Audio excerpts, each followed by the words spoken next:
Por que eu vou fazer um fumódromo? Gastar, como dizia, 200, 300, 400 mil, botar equipamento da NASA lá. Eu não ponho fumódromo. E nem funciona os E o equipamentos. sujeito que vai fumar no outro bar, o que vai acontecer? Que nem em Nova York. Todo mundo vai fumar do lado de fora, na chuva, na neve, no sol. Tá certo? E quando a lei evoluir para cheirar a pessoa, ele fumou, foi para casa. Mas acho que não é o guardinha que vai cheirar, são as meninas que não vão querer o fedido.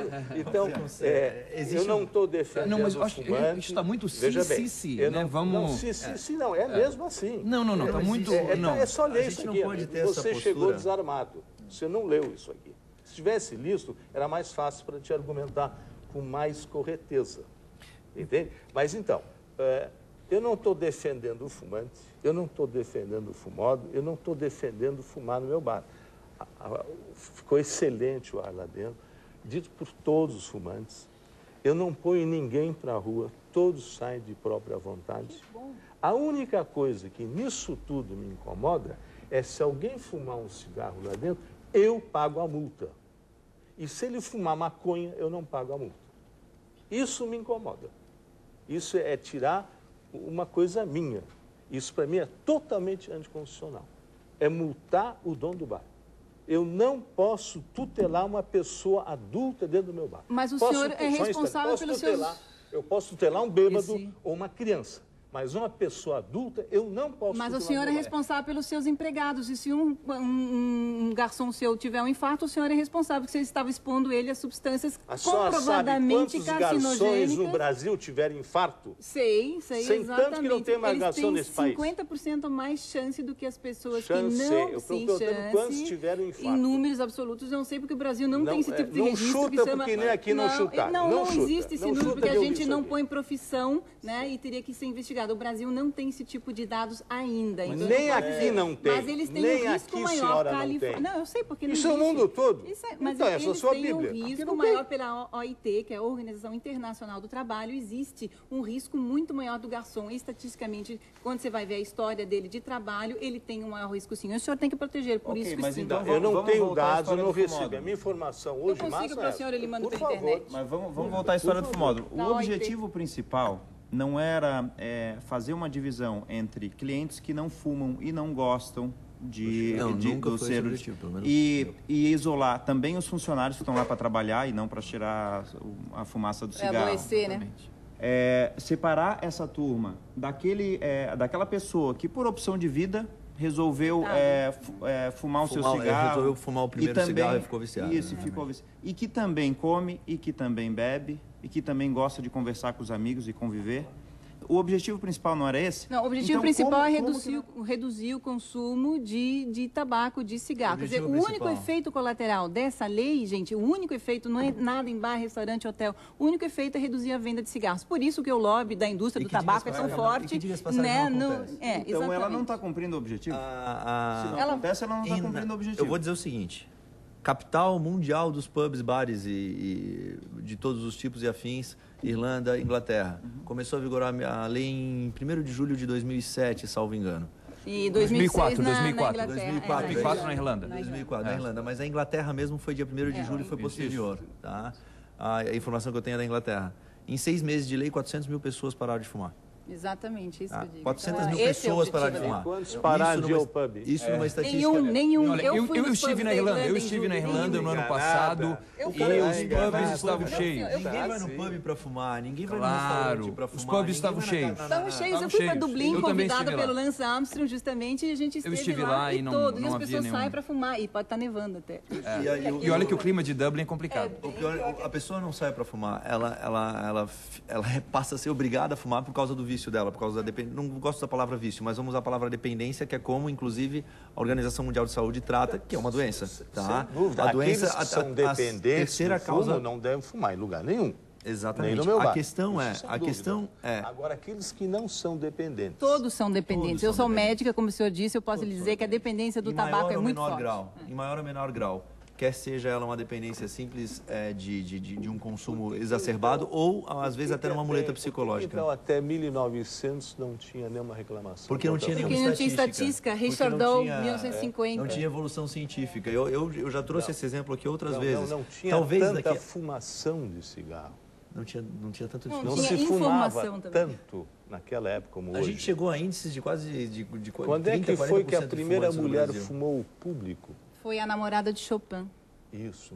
Em que ano? Foi em 1850, por aí. Então, como não se fumava à larga, não tinha esse problema da pandemia. A pandemia é justamente em função de que está se fumando à larga. Isso sim. Eu trago uma outra Mas não que isso aqui seja tão mortal quanto ele parece. É bastante mortal. É uma droga legal, mas mortal. Aí a gente cumpre estatísticas... Deslegaliza a droga. Não sou eu que acho, é o mundo da ciência que acha. E o futuro é da ciência. E a gente vai acreditar, pô, então causa mais câncer de pele e a gente vai lá e passa o protetor. Ah, causa mais câncer de pulmão. Não, a ciência deve estar errada em relação ao câncer de pulmão do cigarro. Eles só estão acertando no câncer de pele. A gente não pode ter essa postura. A ciência não faz uma publicação e tantas pessoas ratificam essa afirmação baseado em É aí que eu vejo, eu venho de origem científica, tá? E aí é que eu vejo o problema. Que problema? Um fala, outro fala que eu li aqui e ali e ninguém viu nada. Percebe? Olha, então, eu digo se o seguinte, isso fosse Paulo... tão claro, há muito tempo o Ministério da Saúde do Brasil teria tomado uma atitude. Acontece que o Ministério tem um forte lobby da indústria do tabaco que patrocina, infelizmente, os nossos políticos, né? Então, é por isso... que o nosso ministro é corrupto. Não estou dizendo corrupto, mas a legislação não passou. Ela está há mais ou menos 3 anos, né, tramitando. Foi tentada uma votação no final do ano, mas o lobby da indústria do tabaco ainda ganhou. Né? Isso se passa em todos os estados, não é fácil aprovar esse tipo de legislação. A questão do cigarro, ela está ligada muito ao que é o esclarecimento das pessoas, ao nível de informação que as pessoas evoluíram. Isso sobretudo. Você, por exemplo, leu esse livro aí e agora tem mais condições de discutir do que antigamente você não teria acesso a um livro em inglês. Antigamente eu discutia da minha experiência pessoal. Claro. Eu tenho um bar há 25 anos, meu gerente não morreu ainda.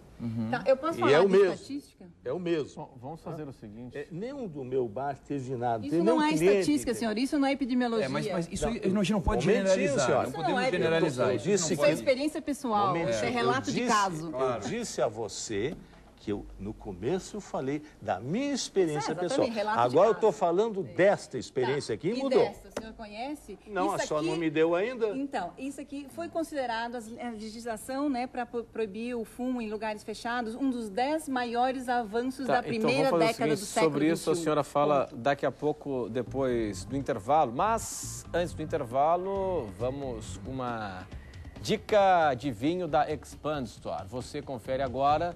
No intervalo, mais uma boa pedida de quem entende de vinhos e espumantes. Até já. Conversas cruzadas aqui na TV Com. A lei antifumo em Florianópolis vale a partir do dia 25 de março. Esse é o nosso assunto, mas a polêmica já é bem antiga. Ao contrário de São Paulo e Curitiba, a lei aqui é um pouco menos restritiva. Ela permite o fumódromo com isolamento total, 12 metros quadrados no máximo, nos bares, restaurantes e similares. O que a senhora traz de estatística aqui? Então, eu fiquei surpresa quando no 31 de dezembro foi feita uma avaliação, né, pelo Instituto Americano de Medicina dos 10 maiores avanços da primeira década do século XXI. E a lei de proibição, né, de cigarro, de fumaça, de tabaco em ambientes fechados está entre eles, ao lado da robótica, da cirurgia robótica, da pesquisa de células-troncos, da terapia-alvo para o câncer. Então, avanços assim, científicos estrondosos, né, por exemplo, até a descoberta epidemiológica de que usar a reposição hormonal aumenta o risco de câncer, de doença nas mulheres, e a legislação de tabaco. E por quê? Porque ela tem um benefício imediato em 1 ano. Daqui a 1 ano, Florianópolis vai ter 20% a menos de infartados. Se nós temos 3 pessoas infartando nessa semana, que não sejam seus amigos, né? Alguém da sua família, ano que vem a gente vai ter apenas 2. Então, assim, eu acho que ser contra essa legislação é ser quase um genocida contra a humanidade, né? É uma lei que está provando ser um dos maiores avanços do século XXI. A gente não tem como ser contra. Como ser humano, a gente não tem como, né? A gente tem que justamente ajudar que ela seja implementada, a gente tem que pensar na saúde de todo mundo. Uma estatística muito boa. Só estatística, só quer dizer assim, eu não sou contra. Que bom, fico feliz de ouvir isso, senão podia lhe acusar de genocida da humanidade. A única coisa que sou contra é eu ser multado. Eu também R$300 é a primeira multa e a reincidência é o dobro da multa. Exato, eu não tutelo pessoa adulta de sã consciência. Exatamente. Eu posso tutelar bêbado. Se alguém ficar bêbado no meu bar, eu cuido dele. Se alguém brigar Se entrar no teu uma bar. criança bêbada, eu cuido dela.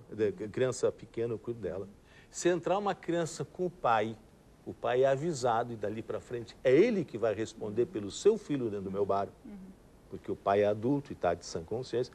Agora, um fumante, eu não tutelo.